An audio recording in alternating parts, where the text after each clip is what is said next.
अस्सलाम दोस्तों, क्या हाल चाल है। उम्मीद मैं करता हूँ कि आप सब खैर खैरियत से होंगे और मज़े में होंगे। यार कल से हमारी तरफ ना, यानी कल पूरे लाहौर में ही वक्फे से बारिश है।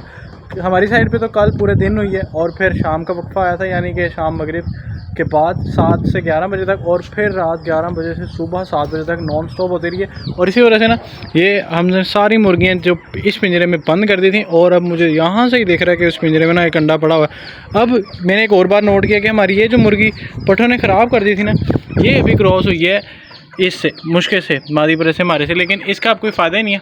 अब हम क्या करेंगे, जैसे कि हमने कल एक शॉट बनाया था, उसमें हमने ना मुर्गों को अंडे खिलाए थे, नीचे वाली मुर्गियों को और मुर्गे को, लाखे को, हमारे को, और ऊपर आके फिर हमने इसको मादीपुरे को और जो हमारा दूसरा चीना बंद है उसको भी खिलाए थे। तो वो अंडे थे भाई इस मुर्गी के। आपको मैंने बताया था कि भाई इस मुर्गे को कुड़क नहीं बिठाना, इसके अंडे या तो हम खुद खा लेंगे या हम दूसरे मुर्गों को या मुर्गियों को खिला देंगे। तो कल वही हुआ, सडन मौसम चेंज की वजह से, यानी कि बारिश आ गई, और बारिश के बाद आपको पता है कि मौसम काफ़ी ज़्यादा चेंज हो गया था, ठंड बन गई थी अच्छी खासी इनके लिए ख़ास तौर पे। तो हमने क्या किया कि जो हमें शक में थे और जो शक में नहीं भी थे ना, ख़ास तौर पे ब्रीडर्स हमारे बड़े, उनको हमने सारे देसी अंडे खिला दिए पकड़ के। उन खिलाने का ये फ़ायदा होगा, अगर इनको कुछ थोड़ी बहुत सर्दी लगी भी होगी ना, तो वो अंडों की वजह से ख़त्म हो जाएगी, और अंडे इनको अंदर से ना सेट रखेंगे, इनका बॉडी टेम्परेचर मेनटेन रहेगा अंडों की वजह से। अभी हमें फ़िलहाल उबले अंडे इसलिए चाहिए थे कि अब वो देखें वहाँ पे वो वाइट पट्टा फिर से क्रॉस कर रहा था। खैर अब वो तो लगा रहेगा। अब उस पट्टी के साथ भी हम ऐसे करेंगे कि जब वो पट्टी अंडे देना स्टार्ट कर देगी तो उसके अंडे जमा करी जाएंगे, उसको कुड़क बिठाने के लिए नहीं, सिर्फ खाने के लिए। तो इस दफ़ा के अंडे इस पट्टी के हम खाएंगे। सोचा तो हमने कुछ और था इस पट्टी को लेके कि हम इसको कुड़क बिठाएंगे लाखे के साथ लगा कर और बच्चे निकलेंगे, लेकिन भाई इसने जल्दी जल्दी क्रीज पूरी कर ली और ये हो गई है ख़राब इस पट्टे से। खैर कोई नहीं मसला, अब ये हमें इस सीज़न में अंडे तो खिलाएगी, मतलब इस दफ़ा के अंडे तो हमें खिला ही देगी सीज़न में। तो फिर ये बाद में, अभी क्योंकि हमारे मुर्गे भी तैयार नहीं हुए, वो चीने की कंडीशन भी आपके सामने है, वो अपने रनिंग मोड पे ही लगा रहता है। तो अभी जो हमारे ब्रीडर मुर्गे हैं ना, वो तो टोटली ही क्रीज में लगे हुए हैं, और ये चूज़ा अब खुद ही अंदर से बाहर आ गया। चूज़े अंदर किए हुए थे क्योंकि बारिश का कोई पता नहीं है, कभी होने लग जाती है कभी रुक जाती है, और अभी भी जो हवा ठंडी चल रही है इस वजह से चूज़े अंदर हैं, वो वहाँ से नीचे से वापस चला गया। तो यार इस तरह की बारिशों में, यानी कि जो कल से रुक ही नहीं रही, वक्फे से चली जा रही है। हमारा ये वाला पिंजरा है ना कबूतरों का, ये माशाल्लाह से बड़ा फिट रहता है क्योंकि इनके अंदर पानी जाता नहीं है। और मैं अभी पिंजरा दिखाने नहीं, वो बच्चा दिखाने आया हूँ। आज फर्स्ट टाइम मैंने जब से वो निकला तब से उसको खड़े हुए देखा है, वरना जब भी देखा है वो बैठा ही होता है, कभी अपने घर में और कभी वहाँ नीचे कॉर्नर में। तो आज फाइनली मैंने उसको खड़े होते हुए देख लिया, और अल्हम्दुलिल्लाह से वो सही चल फिर रहा है, उसको कोई मसला नहीं है। यानी कि जो हमारा थोड़ा सा भी डाउट था ना, वो भी क्लियर हो गया। और इस बच्चे की आंख पर जो दाना था ना, ये आप नोट कर रहे होंगे, ये बढ़ता ही जा रहा है। अब मुझे लगता है ये ऑलमोस्ट पक गया, और पक के इंशाल्लाह अब ये ख़त्म ही होगा, इसका कुछ और ही ना बन जाए। जब मच्छर काटते हैं ना बच्चों को, तब इनकी आंखों पे ऐसे अक्सर बन जाते हैं दाने से, और ये बड़ा ही ख़राब करते हैं, ख़ास तौर पे बच्चे जब उस उम्र में हो। वो जो सामने दिखाया अभी, तो उस उम्र में अगर काट लेना मच्छर, तो बच्चों की तो बेचारे की ज़िंदगी मुहाल हो जाती है, क्योंकि ना तो वो सही से खा पाते हैं और ना ही पानी पी सकते हैं। तो बेचारे भूख प्यास से ही कुछ मर जाते हैं, और आधे तो उन दानों की दर्द से ही मर जाते हैं, क्योंकि ये दाने फैलते रहते हैं और फैल के ये सारे फेस पर ही आ जाते हैं। आप सबको तो पता ही होगा कि कल बारिश होने की वजह से मैं वीडियो भी नहीं बना सका था, जिसकी वजह से मैंने शॉर्ट अपलोड किया था। मैंने कहा चलो एक रिदम बना हुआ है तो उसी लिहाज से शॉर्ट अपलोड कर दें, और वो मैंने बिल्कुल तभी बनाया था जब मैं उनको अंडे खिलाने लगा था। वैसे वो एक जेन्युइन प्रोसीजर था जो मैं बारिशों में करता हूँ। मैंने कहा चलो आज यही दिखा देते हैं, तो माशाल्लाह से वो बहुत ही पसंद किया। और जब भी मैं लाखे की या मुश्किल की कोई वीडियो लगाता हूँ ना, माशाल्लाह से वो बहुत ही हिट होती है और वो बहुत ही देखी जाती है। अच्छी बात है, हमारे ये दो ब्रीडर्स माशाल्लाह बहुत ही प्यारे हैं। चीने बेचारे की बहुत कम लगाता हूँ, क्योंकि चीना जो हमारा है ना, वो ज़्यादातर बंद रहता है। और अभी इस मादी के पर ना ये खाने लगी हुई थी, यानी कि ये वाली मादी इस पट्टी को मारने लगी हुई थी, और इसके पर भी कच्चे हैं। मुझे यही डर है कि भाई इसके पर टूट ना जाए, लेकिन अल्लाह खैर करेगा, इतनी जल्दी टूटने नहीं लगे। पठों ने हमारी इस पट्टी को तो ख़राब कर दिया, यानी कि इस दफ़ा का क्लच जो इसका है वो ज़ाया ही जाएगा। ज़ाया नहीं, काम तो हमारे आ जाएगा, लेकिन उससे हम बच्चे नहीं निकलवा सकते, क्योंकि हमें पठों के बच्चे चाहिए नहीं। और अब मुझे डर है कि पट्ठे जो है ना, वो इस पट्टी को ना ख़राब करें, क्योंकि ये पट्टी बहुत कीमती है, बहुत कीमती। तो वो भी पट्टी है, सारी पट्टियाँ माशाल्लाह से कीमती हैं, लेकिन ये पट्टी ना थोड़ी लेट तैयार होगी क्रीज़ में, क्योंकि इसने क्रीज़ थोड़ी सी देर से शुरू की थी। उसने टाइम से शुरू कर ली थी और उसने टाइम टू टाइम कंप्लीट भी कर ली है। अब माशाल्लाह से ये खुद ही आके खड़ी हो गई। चारपी बिछाने का ये फ़ायदा होता है कि ये सारी बारी बारी आ जाती हैं चारपी पे।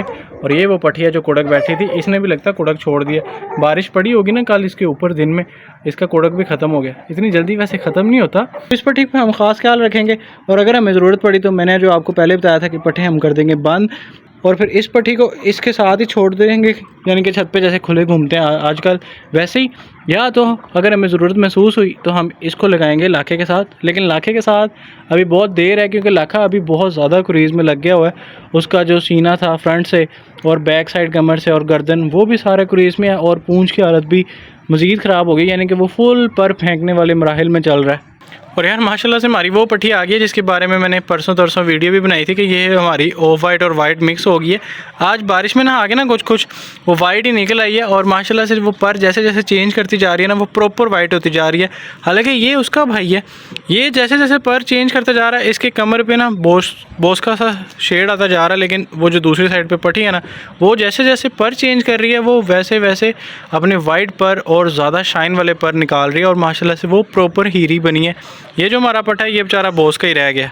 यार आप सबने एक बात तो नोट की होगी, मैं भी आपको बताता चलता हूँ कि जैसे कि हमारी ये जो पट्टियाँ बैठी हुई हैं ये दो हैं, एक इधर आपको ब्लैक नज़र आ रही है और इधर वाइट। ये वाइट वाली छोटी है और जो ब्लैक वाली है ना वो साइज़ की बात कर रहा हूँ, साइज़ में थोड़ी सी बड़ी है, हालांकि 1-2 दिन का फ़र्क है। वैसे ही हमारी वो जो पट्टी है वो छोटी है, और वो जो अंडे दे रही थी जिसके अंडे हमने कल खिलाए इनको वो साइज़ में थोड़ी सी बड़ी है। तो फ़र्क ये है कि भाई ये जो हमारी ब्रीड है ना ये है इन ब्रीड का रिज़ल्ट, और वो जो है ना वो वैसे ही नॉर्मल ब्रीड का रिज़ल्ट है। और इन ब्रीड करवाने का ये नुकसान होता है कि जब साइज़ आते हैं ना तो साइज़ इन ब्रीड में छोटे हो जाते हैं, जैसे कि इस पट्टी का है और वो जो चीनी अब वो चली गई उस पट्टी का। तो जो हमारा लाखा मुर्गा है वो हमारे होम ब्रीड से नहीं है, वो हमने लिया हुआ बाहर से, मतलब बाहर से परचेज़ किया हुआ है। तो वो हमारे अगर मुर्गियों के साथ ब्रीड करें ना तो माशाल्लाह पट्टियों के जो कद हैं वो सही रहते हैं, लेकिन उसी तरह अगर हमारे जो घर के पट्टे हैं वही अगर पट्टियों के साथ घर की पट्टियों के साथ ब्रीड करें तो साइज़ और मोरे जो हैं वो छोटे हो जाते हैं। अलबत्ता खून गाढ़ा हो जाता है, जैसे उसमें खून बहुत गाढ़ा है और इसमें भी खून गाढ़ा है, क्योंकि लाखा खुद बहुत अच्छा ब्रीडर है। लेकिन अगर उसका पर अगर फाड़ना हो, यानी कि उसको अगर इन ब्रीडिंग से निकालना हो तो हम उसको लाखे के साथ क्रॉस करवाएंगे और कुछ हद तक उसके बच्चे उसके मोरे से बड़े हो जाएंगे।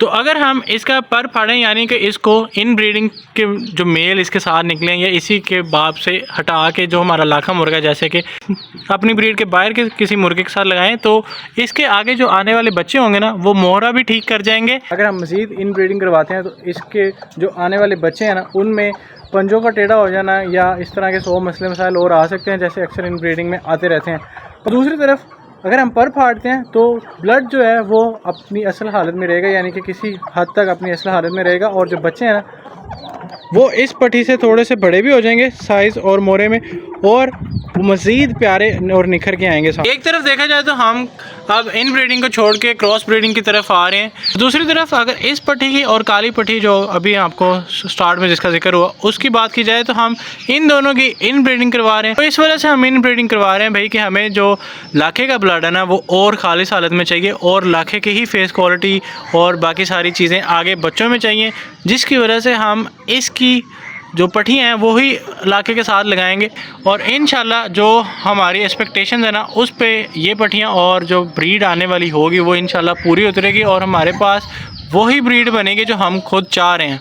माशाल्लाह से यार हमारा जो ब्लैक सेट है ना, यानी कि ये जो आपके सामने दिख रहा है, अब मुश्किल के आगे मादी पर के आगे ना एक और मुर्गी खड़ी है जो लाखे के साथ आई थी। तो हमारा ये जो ब्लैक सेट है माशाल्लाह से इन सब ने जो क्रीज़ है ना ख़ासतौर पे मादियों ने वो बहुत अच्छी पूरी की हुई है और बहुत ही स्पीड से इन्होंने क्रीज़ निकाली है।